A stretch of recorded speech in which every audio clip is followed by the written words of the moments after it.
네, 먼저 오늘은 산업 전망을 준비했습니다. 하이투자증권 송명석 수석연구위원 그리고 한국경제TV의 정재훈 기자 함께합니다. 안녕하십니까? 네, 반갑습니다. 자, 오늘 산업 전망에서 무엇보다 이제 내년 반도체 전망을 짚어보려고 하는데요. 윤석열 대통령이 지금 네덜란드 방문 중이죠. 또한 그 양국 반도체 협력 강화를 위해서 ASML을 방문한다는 소식이 또 관심을 끌고 있습니다. 먼저 자세한 얘기를 정재영 기자와 나눠보도록 하겠습니다. 자, 네덜란드 국빈 방문 중인 윤석열 대통령 이번에 그 ASML을 방문하면서 그냥 반도체 협력 관계가 아니라 반도체 동맹을 맺겠다 뭐 이런 얘기가 나오고 있어요. 그렇습니다. 이제 오늘 저녁 우리 시간으로 한 저녁쯤에 이제 ASML을 방문할 것으로 보이는데요.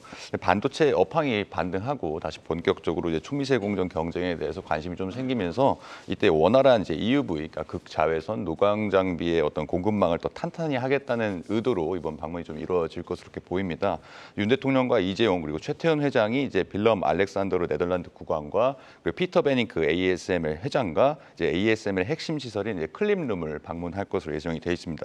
또 다음 날에는 이제 마르크 류터 네덜란드 총리와 정상회담을 통해 말씀하신 것처럼 반도체 동맹 강화를 논의할 예정입니다. 이제 극자외선 노광 장비 같은 경우에는 이제 7나노 이하 초미세 공정에 주로 활용이 되는데요. 현재 삼성전자와 TSMC, 인텔까지 시스템 반도체 파운드리 초미세 경쟁을 펼치고 있잖아요. 삼성전자가 이제 지난해 6월에 이제 GAA 방식의 3나노 공정 양산을 처음 시작한 이후에 TSMC도 따라 붙은 상황이고, 또 두 업체 모두 2025년에 이제 2나노 양산을 하고 이후에 1.4나노 이하 로드맵을 또 갖고 있습니다. 또 인텔은 또 경쟁적으로 이보다 앞서서 1.8나노 양산까지 좀 계획을 하고 있습니다. ASML이 올해 이제 EUV 최신 장비를 3분기까지 한 40대 정도 만들었습니다.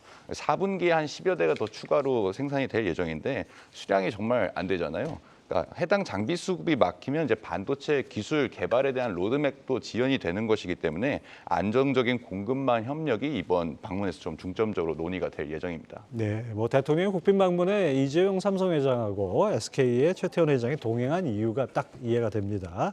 자, 비메모리 시스템 반도체뿐만이 아니고 메모리에도 이 EUV 노광 장비를 이 공정을 도입한다 이런 얘기가 있던데요. 그렇습니다. 아직 디램 같은 경우에 10나노 이하까지는 내려가지 않았습니다만 현재 삼성전자와 SK 하이닉스가 첨단 디램 생산에 이제 EUV 공정을 일부 이제 도입을 해서 생산을 하고 있습니다.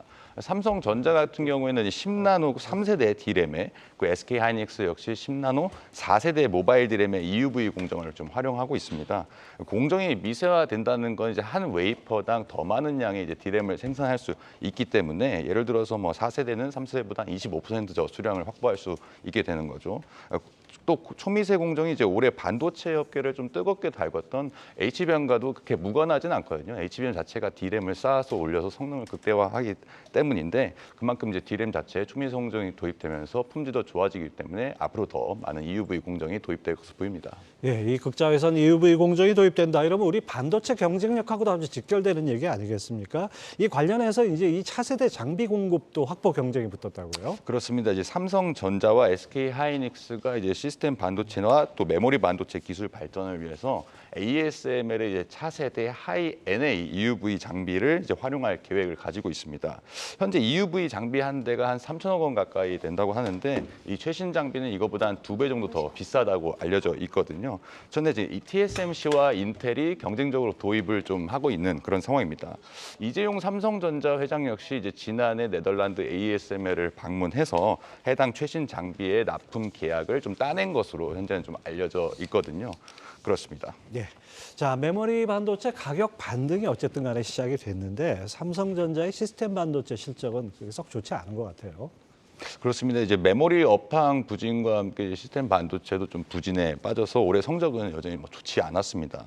증권가 좀 분석을 좀 따르면은 올해 삼성전자의 시스템 LSI와 이제 파운드리 사업을 합한 비메모리 반도체 같은 경우에는 한 1조 7천억 원 정도의 올해 이제 적자를 볼 것으로 추정이 되는데 전체 이제 반도체 적자 추정치가 한 13조 원에 비하면은 그렇게 많은 수준은 아니지만 부진한 성적표인 것은 맞습니다. 삼성전자가 이제 곧 연내에 이제 미국 텍사스주에 위치한 테일러 공장을 완공을 하고 내년 하반기부터 이제 본격적인 양산을 시작할 예정이거든요. 이미 미국 반도체 기업 이제 그로크의 4나노 AA 반도체 수주하는 등 이제 고객사를 확대하고 있다는 점에서 내년에는 올해보다는 좀 실적이 좀 개선될 여지가 좀 있습니다. 여전히 파운드리에서는 이제 TSMC와의 격차가 뭐 좁혀지고 있지는 않지만 초미세 공정 기술 경쟁력 강화에 대한 행보가 계속해서 이어지는 만큼 내년에는 조금 더 실적에 대한 기대를 좀 해보는 것도 괜찮다고 생각됩니다. 네, 정재욱 기자 잘 들었습니다. 자, 이어서 하이투자증권 송명석 수석연구위원 모시고 산업 전망 구체적으로 이어가 보겠습니다. 자, 앞서 정재훈 기자 전해드린 대로 윤 대통령의 이번 네덜란드 국빈 방문 어느 정도 반도체 협력에 대한 성과가 있을 거로 기대가 되는데 어떻게 보셨습니까? 글쎄요, 지금 뭐 앞에 기자님이 잘 설명을 해주셔서 지금 그 ASML의 EUV는 뭐 거의 독점 생산하는 그런 회사가 이제 ASML인데 ASML의 가장 큰 고객이 TSMC, 삼성전자거든요. 그리고 그렇죠. TSMC, 삼성전자, 인텔 같은 회사들은 이제 ASML의 지분도 갖고 있습니다. 그러니까 그만큼 이제 EUV 장비의 수급이 향후에 그 반도체 생산에 있어서 굉장히 중요한 키이기 때문에 그리고 또 하이닉스도 지금 최근에 와서 이제 EUV 장비를 D램 생산에 도입을 했습니다. 예. 그래서 앞으로 EUV 장비를 어떤 회사들이 그 제대로 수급이 될 것이냐 이게 이제 굉장히 이제 중요한 문제고 이 EUV 장비라는 게 그렇게 막 생산이 마음대로 원하는 만큼 팍팍 나오는 게 아니거든요. 예. 예, 그렇기 때문에 아무래도 만약에 이번에 대통령께서 가셔서 ASML하고 뭔가 향후 그런 수급 관련해서 좋은 그런 관계를 맺고 오시면 그럼 도움이 좀 되겠죠. 네, 뭐 대당 3천억 원에 달한다는 이 EUV 장비 이거 없으면은 진짜 7나노 이하 이 초미세 공정은 불가능하다는 점에서 정말 관심을 모읍니다. 어쨌든 간에 최근 메모리 반도체 가격이 2달 연속 상승하면서 삼성전자, SK하이닉스 실적 반등 기대감이 있는데요. 위원님께서도 리포트에서 4분기에는 이 메모리 실적이 흑자 전환할 것이다 이렇게 보셨어요. 네, SK하이닉스는 이미 3분기에 D램 부분에서 흑자 전환이 됐어요. 그리고 물론 뭐 낸드에서는 굉장히 여전히 큰 적자를 내고 있습니다. 낸드는 이제 구조적으로 흑자 내기가 쉽지 않은 걸로 가지 않나 싶어요. 일단 낸드가 D램보다도 이제 공급 과잉이 훨씬 지금 심했던 네, 상황이에요. 메이커도 많고. 네, 그런 상황이라서 4분기에도 낸드는 아마 적자가 유지될 거예요. 네. 그런데 지금 말씀하신 대로 지금 4분기에 D램은 회사별로 좀 다르지만 가격이 한 10에서 15% 인상되고 낸드도 지금 한 10에서 20%까지 지금 인상이 되는 걸로 보여집니다. 이제 그런 상황에서 하이닉스 같은 경우는 D램 부분에서 이제 영업 흑자 폭이 훨씬 더 커지고요. 그 다음에 적자 나는 낸드도 적자 폭이 좀 축소가 될 거기 때문에 저는 하이닉스의 경우에는 4분기에 전사적으로 한 2천억에서 3천억 정도 예. 흑자 전환될 거라고 보고 있고요. 삼성전자 같은 경우에는 4분기에 이제 D램에서 흑자 전환이 가능할 겁니다. 그러나 D램에서 그 흑자 폭은 조금 상대적으로 적고 그다음에 낸드에서 적자 폭이 이제 많이 줄긴 하겠으나 적자는 유지가 돼서 삼성전자는 4분기 흑자 전환은 좀 어렵지 않을까. 메모리 반도체 부분에서요. 예, 그렇게 지금 보여집니다. 물론 뭐 적자폭 상당히 크게 줄 것이다. 그렇게 보고 있습니다. 네, 하여튼 업체별로 약간의 온도 차는 있지만은 개선되는 건 분명한 것 같습니다. 자, 글로벌 메모리 반도체 3사, 뭐 여러분들 잘 아시다시피 삼성전자, SK하이닉스, 마이크론이 있죠. 이 3사가 최근에 그 5세대 HBM3 샘플을 엔비디아에 제출했다 이렇게 들었습니다. 그래서 엔비디아의 그 차세대 AI 칩이 내년 하반기에는 본격 시판될 것으로 예상이 되는데 이렇다 그러면 정말 HBM 공급 경쟁이 아주 치열할 것 같아요. 네, 지금 그 사실상 올해는 그 3사 중에서 HBM3를 공급하는 회사는 하이닉스가 예. 유일했습니다. 예. 자, 그런데 이제 최근에 보니까 삼성전자가 HBM3의 공급을 12월부터 이제 개시하는 걸로 이제 그렇게 지금 알려져 있고, 그래서 말씀하신 바처럼 이제 HBM3의 다음 세대가 이제 HBM3인데 HBM3E의 지금 그 시장의 그 스케줄은 내년 1분기 말, 2분기 초 정도에 엔비디아 인증이 끝나고 예. 2분기 후반부터 공급이 돼서 아까 말씀하신 그런 새로운 GPU B100이죠.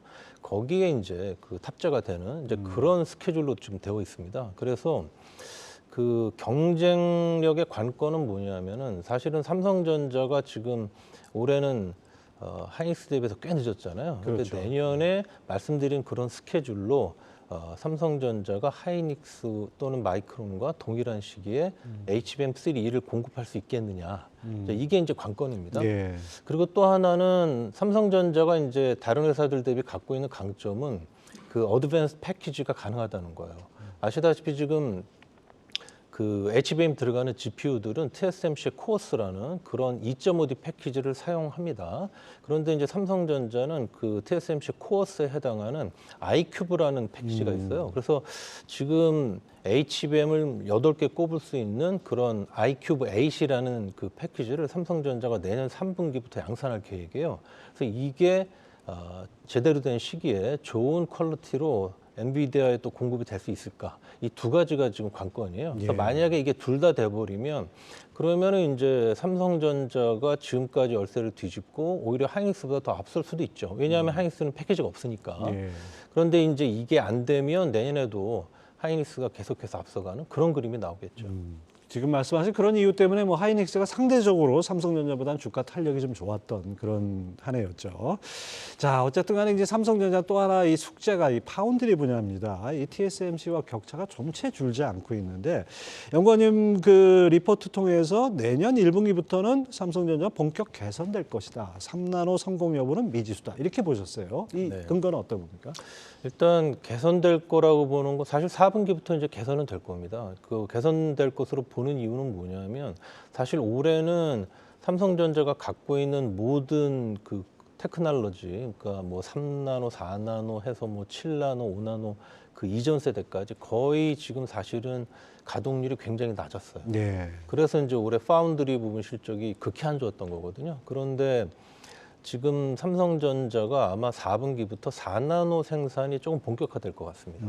지금 뭐 퀄컴의 스냅드래곤 그 엔트리 레벨 AP이긴 합니다만 그 4나노 주문을 좀 받은 게 있고요. 그 다음에 이제 미국의 스타트업 그로크라는 회사에 AI 반도체 4나노 주문을 받은 게 있습니다. 그리고 또 제가 얼마 전에 이제 대만 다녀왔는데 대만 사람들 얘기로는 엔비디아하고 뭐 이런 회사들이 삼성전자한테 내년에 4나노 주문을 일부 나눠줄 수 있을 것이다 이런 얘기도 좀 해요. 그래서 네.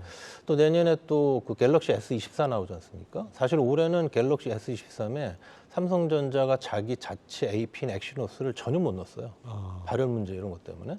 근데 내년에 S24에는 예전보다는 적은 물량이긴 하지만 아마 엑시노스가 들어갈 것 같습니다. 그것도 4나노예요. 그래서 이런 4나노 물량들이 좀 있기 때문에 그 4나노의 생산이 본격화되면서 4분기부터 실적이 점차 개선되고 내년에는 이제 올해보다 좀 더 나은 실적이 나올 걸로 예상이 되는데 3나노는 미지수라는 얘기는 뭐냐면 제가 대만 가서 이제 물론 뭐 대만 사람들이 TSMC에 대한 자부심이 네. 엄청나잖아요. 네. 그래서 그렇게 얘기하는 건지는 모르겠습니다만 내년에 삼성전자가 3나노에서 큰 고객으로부터 주문받기는 어려울 거다. 뭐 그렇게 얘기를 합니다. 그래서 왜 그러냐, 왜 그렇게 생각하냐 물어보면 수율도 수율이지만 발열 문제를 잡기가 어려울 것이다. 이제 그렇게 얘기를 합니다. 그래서 사실 그거는 두고 봐야 될 문제인데, 근데 사실 뭐 3나노 못 받는다 해도 일단 4나노 생산이 본격화되기 때문에 실적 자체는 꽤 좋아질 것이다. 그렇게 지금 보고 있는 거죠. 네, 그렇습니다. 삼성전자가 좀 늦었지만은 빠르게 따라잡을 수 있기를 바라봅니다. 자, 또 하나 이슈로 또 온 디바이스 AI가 새로운 테마로 자리 잡으면서 관련주 역시 급등세를 보였는데요. 온 디바이스 AI가 정확히 무엇이고 관련주가 어떤 것들이 있는지 정리를 해봤습니다. 박정욱 캐스터 전해 주시죠.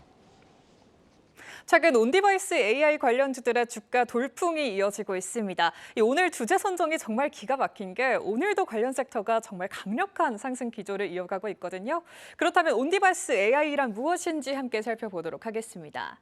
온디바이스 AI란 용어 자체에서 느껴지듯이 on device, 기기 자체에 탑재가 돼서요. 직접 AI 서비스를 제공하는 기술을 말하는데 기존의 AI 서비스는 외부 서버나 클라우드에 연결돼서 데이터와 연산을 지원받아왔습니다.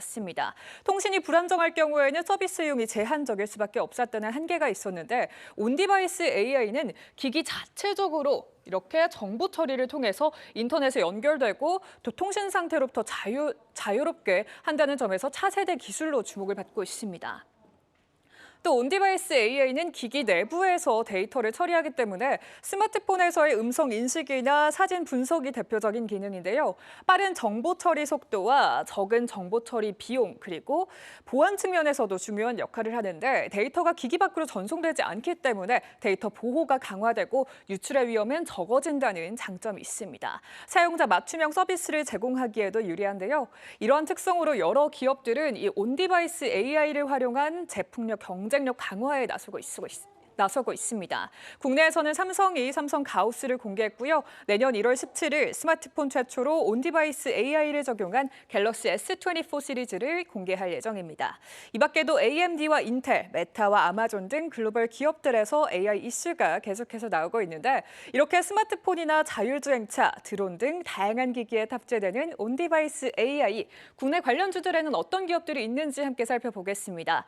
온디바이스 AI 관련주로는 반도체 코어를 설계하는 IP와 NPU 관련주들이 가장 높은 연관성을 가지고 있는 테마로 분석이 되고요. 용도에 맞는 설계를 도와주는 팹리스 그리고 설계 도면을 제조용으로 디자인하는 데 도움이 되는 디자인하우스 관련주들이 있습니다. 또 반도체 검사 섹터 내에 있는 종목들도 온디바이스 AI 관련주로 주목을 받고 있는 상황인데요. 앞으로 더 다양한 분야에서 사랑을 받을 온디바이스 AI, 오늘의 상승세를 이어서 주가 훈풍을 지속할 수 있을지 함께 지켜보시죠. 네, 클라우드 연결 없이 휴대폰으로 직접 AI를 활용하는 이 온디바이스 AI 시장이 본격 열렸다고 하는데 이게 구체적으로 실체가 있는 겁니까?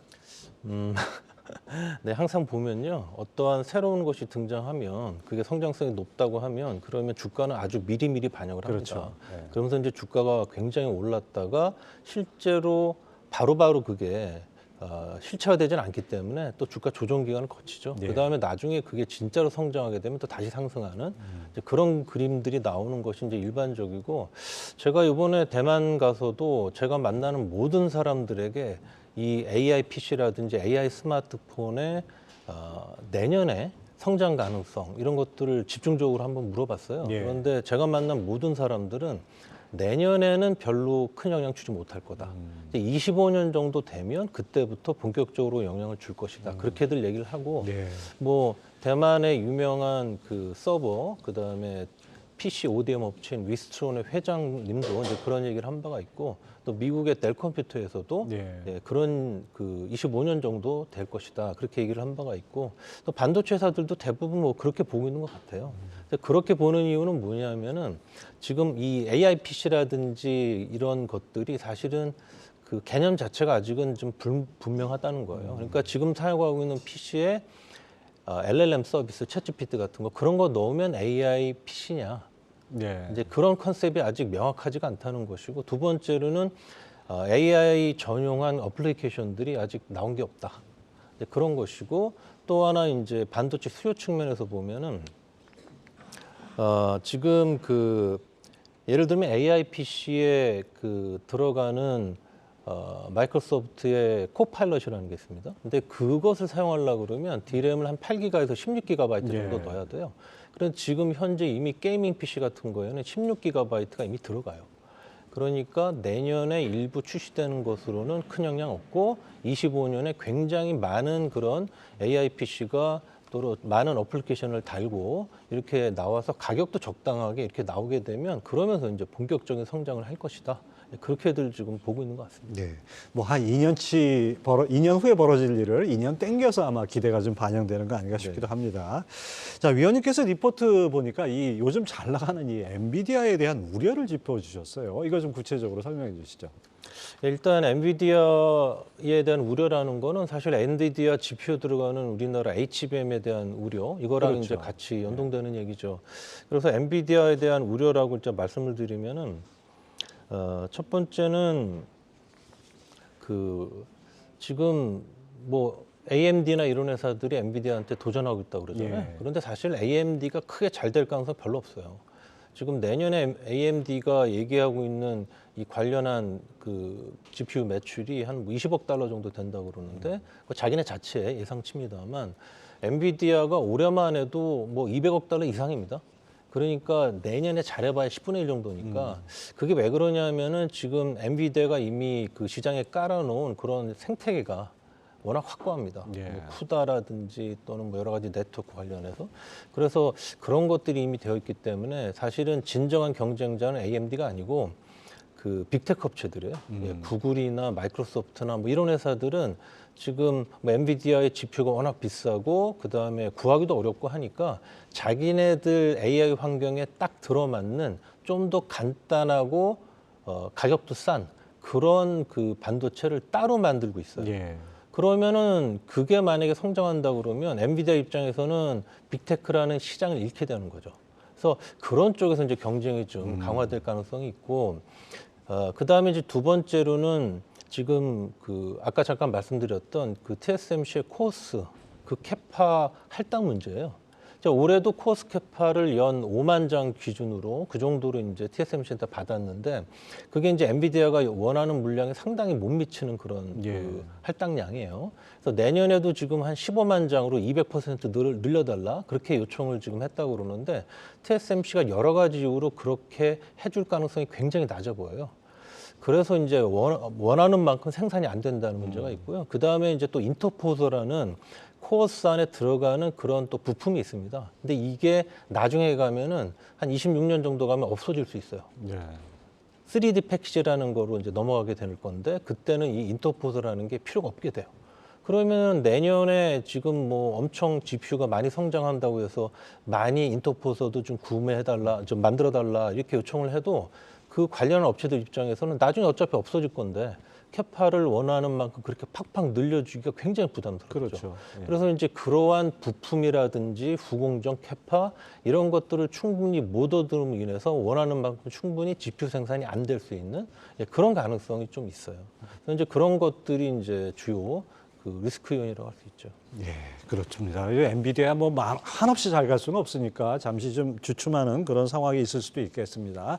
근데 어쨌든 간에 잠깐 말씀해 주셨지만 AMD가 어떤 새로운 AI 칩 공개하면서 엔비디아에 도전장을 냈는데 최근에 뭐 이 주가 측면에서나 아니면 뭐 여러 가지 보도되는 거 보면 AMD가 상당한 경쟁자가 되긴 할 것 같다. 뭐 이런 얘기들이 나오고 있습니다. 이 부분에 대해서는 어떻게 전망하십니까? 네, 아까 잠깐 말씀드렸지만 일단 그 AMD 자체가 스스로 예측하고 있는 내년 관련 매출이 한 20억 달러 정도 네. 되는데 그거 자체가 지금 올해의 엔비디아의 매출의 뭐 10분의 1. 예. 뭐 이 정도밖에 안 되기 때문에 사실 아주 굉장히 강력한 경쟁자로 떠오른다 이렇게 말씀드리기는 어렵고 그리고 말씀드렸던 것처럼 이미 개발자들이 AI 관련한 프로그램 개발자들 이런 사람들이 지금 엔비디아가 만들어 놓은 생태계에 너무 익숙해져 있습니다. 그래서 새로운 그 물론 뭐 AMD도 관련한 GPU 성능 굉장히 좋고요. 그 다음에 아마 가격도 싸게 내놓을 거예요. 예. 엔비디아보다는. 그리고 또 그거를 가능해 하는 그런 이제 소프트웨어 같은 것들도 따로 내놓을 겁니다. 그런데 이제 이미 관련한 개발자들이라든지 이런 사람들이 엔비디아에 너무 젖어 있기 때문에 AMD로 옮긴다는 것 자체가 그렇게 쉽지가 않은 쉽지가 거고요. 않죠. 예. 그리고 시장에서는 이제 당연히 뭐 AI는 앞으로 성장하는데 이제 엔비디아가 이제 지금 굉장히 높은 성장을 보여왔고 거기에 AMD까지 이제 가세한다 그러면 이제 더 큰 뭐 성장 또는 관련한 뭐 부품 업체들 또 뭐 주가 측면에서도 당연히 이제 그렇게 기대를 하는 거죠. 그런데 저는 아까 말씀드렸다시피 엔비디아의 진정한 경쟁자는 AMD가 아니고 빅테크 업체들이다. 예, 예, 그렇게 그렇죠. 좀 봅니다. 구글이나 뭐 MS, 그다음에 애플 같은 자체 이 칩을 개발한다는 거 이건 엄청난 뉴스가 될 수 있죠. 자, 내년 반도체 경기 뭐 살아난다 우리 다들 이렇게 알고 있습니다. 그래서 뭐 좀 기대들을 하고 있는데 이 위원님께서는 이 경기 선행 지수하고 반도체 주가 연관성을 이렇게 중시하게 보시는데 이번 리포트에 보니까 독일 분데스방크 세계 경기 선행 지수가 4개월 연속 하락세여서 반도체 시장 회복세가 그렇게 크지 않을 것이다. 오히려 꺾일 것이다. 이렇게 보셨어요. 이건 기존의 어떤 세간의 예상하고는 좀 반대되는데. 네, 제가 아마 거의 유일하게 그렇게 전망한 사람일 겁니다. 그래서 뭐 이렇게 보는 사람도 있다. 뭐 그런 관점에서 이제 들어주시면 좋을 것 같고, 제가 이제 간단한 그림 몇 개만 좀 보여드리겠습니다. 자, 일단 지금 보고 계시는 그림이 이 메모리 반도체 시장, 즉 메모리 반도체 수요랑 글로벌 유동성 와이와 증감률이라는 경기 선행 지수를 제가 비교해 놓은 거예요. 예, 거의 비슷하게 보시면 거의 움직이네요. 그림이 똑같죠? 예. 자, 그런데 여기서 제가 메모리 반도체 시장, 즉 수요를 6개월 왼쪽으로 당겨 놓은 거예요. 자, 이 얘기가 의미하는 바는 메모리 반도체 수요라는 거는 글로벌 유동성 와이와 증감률이라는 경기 선행 지표를 6개월 후행하면서 그거랑 똑같이 간다. 그런 얘기죠. 자, 그러니까 반도체 주가도 이러한 경기 선행 지표가 나오면 반도체 업황이 6개월 후에 그대로 똑같이 가기 때문에 바로바로 경기 선행 지표랑 똑같이 동행하는 거예요. 근데 이게 이 글로벌 유동성 증감률뿐만 아니라 아까 말씀하신 OECD 경기 선행 지수에도 똑같이 나타나고 있죠. 여기 보시는 것처럼 6개월씩 선행하고 있다. 예. 자, 그런데 자, OECD 경기 선행 지수랑 반도체 PBR입니다. PBR 배수 한번 비교해 보면 반도체 PB 배수라는 게 이제 결국은 반도체 주가죠. 여기 보시는 것처럼 OECD 경기 선행 지수랑 삼성전자, 하이닉스 주가 비교해 보시면 보시는 것처럼 거의 유사하거든요. 약간의 선행 관계는 있지만 경기 선행 지수랑 반도체 주가는 보시는 것처럼 굉장히 정말 똑같이 아주 간다는 거예요. 경기가 좌우한다 이렇게 봐야 네, 되겠네요. 맞습니다. 반도체 산업이라는 건 경기 민감 산업 중에서도 맨 앞단에 있기 때문에 반도체 주가는 사실은 거의 특히 삼성전자 주가 그런데 경기 선행 지표에 좌우돼요. 예. 자, 그런데 자, 여기 보시면은 아까 잠깐 말씀하셨지만은 여기 제가 OECD 경기 선행 지수 보여드리는데 OECD 경기 선행 지수가 지금 벌써 12개월 연속해서 이미 올랐어요. 그런데 제가 과거에 사이클을 분석해 보니까 OECD 경기 선행 지수는 평균 14개월 오르면 꺾입니다. 그러니까 요번 사이클이 평균 사이클이라고 그러면 지금 올해 10월까지 12개월 올랐으니까 한 2달 정도, 한 12월 정도부터는 꺾일 가능성이 있다는 얘기입니다. 자, 그리고 역사적으로 OECD 경기 선행 지수랑 항상 똑같은 그림을 그려온 게 여기 분데스방크에서 나오는 세계 경기 선행 지수였는데 보시면 뭐 거의 그림이 같잖아요. 아니 저렇게 일치할 수가 있나요? 그렇죠. 상관관계가 거의 뭐 1에 가까운. 네, 분데스방크에서 이제 자체적으로 세계 경기 이제 선행 지수를 이제 따로 예측해서 내는 건데, 자, 보시면은 요번에는 올라올 때도 분데스방크 세계 경기 선행 지수가 좀 먼저 올랐고, OECD 경기 선행 지수는 계속 오르는 과정에 지금 분데스방크 세계 경기 선행 지수가 7, 8, 9, 10월 4개월 연속해서 이미 꺾였거든요. 자, 이러니까 이 상승 기간이나 또 이 두 지표 간의 동행 관계를 보면 OECD 경기 선행 지수도 뭐 조만간 꺾일 가능성이 높다는 얘기가 되잖아요. 예. 그런데 아까 보여드렸지만은 OECD 경기 선행 지수랑 삼성전자, 하이닉스의 주가와는 이런 비슷한 관계가 있기 때문에 OECD 경기 선행 지수가 꺾인다는 얘기는 반도체 주가도 조만간 꺾일 수 있다. 이제 그런 아니 얘기가 올라온 것도 없는데 벌써 꺾이면 어떡합니까? 예? 하이닉스는 뭐 바닥 대비해서 한 75% 올랐죠 이미. 예. 그래서 저는 뭐 시간 관계상 간단하게 향후 전망을 좀 말씀을 드리면 이런 경기 선행 지수들이 지금 꺾인다는 얘기는 앞으로 6개월 정도 지나면 업황이 수요가 둔화된다는 얘기예요. 예. 자, 그런데 내년 업황에 두 가지 리스크가 있습니다. 하나는 뭐냐면은 감산 원복이 일어날 거란 얘기예요. 감산 때문에 좋아졌지 않습니까? 근데 이제 업황이 좋아지니까 반도체 회사들이 감산 원복을 할 겁니다. 그게 내년 1분기 말 2분기 초 정도에 일어날 거예요. 그러면 그게 내년 하반기에 생산 증가를 확 높일 겁니다. 그러면 내년 하반기 업황의 관건은 뭐냐면은 내년 하반기에 수요 증가율이 생산 증가율보다 높을 거냐. 그게 관건이에요. 근데 내년 하반기에 생산 증가율은 감산 원복 때문에 한 20% 정도 나올 것 같아요, 디램이. 그러면 내년 하반기 수요 증가율이 과연 그만큼 20%를 넘어갈 거냐? 네. 그게 관건인데 그게 되려고 그러면 경기도 좋아지고 수요도 좋아지고 뭐 이렇게 돼가지고 꽤 좋은 흐름이 나와야 된단 말이에요. 그런데 지금 내년에 미국, 중국, 유럽 다 경제 성장률 떨어진다고 그러는데 과연 내년 하반기에 그렇게 강한 수요 증가율이 나올 거냐. 그리고 여기 보셨지만 경기 선행 지표들이 올해 떨어진다는 얘기, 올해 말에 빠진다는 얘기는 내년 중순경부터 수요가 좀 둔화된다는 얘기인데 이런 거를 감안해서 보면 저는 내년 중순부터 단기적으로 길 거라고 생각은 안 해요. 단기적으로 업황이 좀 둔화될 거고 그거를 반영하는 올해 연말부터의 주가 하락이 있을 거라고 봅니다. 그런데 이제 이렇게 하락을 하다가 경기 선행 지표 전망을 제가 한 거를 이제 따르면 내년 2월 중에 아마 주가가 바닥을 찍고 올랐다 내렸다 하는 그런 횡보 구간이 몇 개월 정도 있을 거예요. 그 다음에 내년 중순부터 주가는 다시 올라갈 건데, 자, 그거는 25년에는 경기 수요 업황이 좋아질 거라고 보여지기 때문에요. 예. 왜 좋아질 거라고 보여지냐면 내년에도 그 반도체 관련한 설비 투자가 굉장히 없어요. 그러니까 25년에 생산 증가는 굉장히 낮다는 얘기예요. 그런데 25년에는 자, 내년에 이제 미국에서 3월이 될지 6월이 될지 7월이 될지 모르겠지만 금리 인하한다고 그러잖아요. 그럼 나머지 나라들 다 금리 인하하게 되면 그게 시차를 두고 25년경에 경기하고 수요를 끌어올릴 겁니다. 거기다가 온디바이스에 의해 아까 제가 내년은 영향 없지만 25년부터 영향이 있을 예. 거라고 말씀드렸죠. 그것까지 겹쳐지면 25년의 수요는 굉장히 좋을 거예요. 그럼 25년의 업황은 굉장히 좋을 것이고 그거를 6개월 먼저 선행하는 주가는 내년 중순 이후로는 굉장히 세게 올라가겠죠. 그래서 저는 지금은 좀 줄이실 때고 내년 2월 중부터 중순까지는 저점 매수에 신경 쓰실 때고 그다음에 중순 이후부터는 주가가 굉장히 세게 올라갈 그런 저는 그런 그림이 나올 걸로 그렇게 지금 예상을 하고 있습니다. 예. 항상 반도체 경기가 항상 이렇게 그 경기를 선행해서 반도체 주가가 움직이고 그 경기는 그 다음에 따라가고 이런 시기였는데 지금 말씀하신 거 보면 이번 시장 컨센서스라고 하는 거하고 좀 차이가 있는 게 내년에 이 반도체 경기 업황은 상고 하저가 될 것이다. 그리고 2025년에 괜찮아질 것이다. 주가는 그보다 앞당겨서 움직일 것이다. 이런 말씀이시네요. 네, 맞습니다. 예. 자, 위원님 리포트 통해서 소부장 업체 중에 소재주가 그럼에도 불구하고 강세를 볼 거다 예상하셨는데 이렇게 판단한 배경은 뭔가요? 일단 말씀드려야 될 거는 반도체 주가, 삼성전자, 하이닉스 주가가 빠지면요. 반도체 소부장주 주가는 오를 수는 없어요. 왜냐하면은 반도체 주가 오른다는 얘기는 조만간 업황이 좋아진다는 얘기고요. 그렇죠. 업황이 좋아지면 반도체 회사들이 투자를 늘리죠. 그러면 반도체 소부장주들이 실적이 좋아져요. 그러니까 이런 관계가 너무 명확하기 때문에 반도체 주가랑 반도체 소부장 주가는 같이 가요. 그러니까 반도체 주가가 빠진다 그러면 소부장 주가가 좋을 거라고 말씀드리는 건 아니고 다만 그중에서 그래도 제일 아웃퍼폼할 그런 주식, 나중에 또 더 많이 오를 주식이 소재주라고 말씀드리는 거예요. 그거 왜 그러냐면 감산 원복 때문에 그렇습니다. 예. 자, 감산 원복한다고 장비 사료 사진 않잖아요. 그렇죠. 그런데 감산 때문에 줄었던 소재 매출은 다시 늘죠. 그러니까 내년에 실적 개선이 가장 확실한 소부장주는 소재주예요.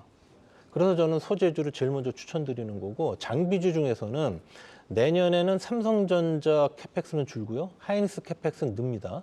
그리고 D램 캐펙스는 늘고 낸드 캐펙스는 줍니다. 예. 그러니까 장비주들 중에서 하이닉스 향으로 D램 향으로 장비를 많이 파는 회사들은 내년에 실적이 좋아질 거고요.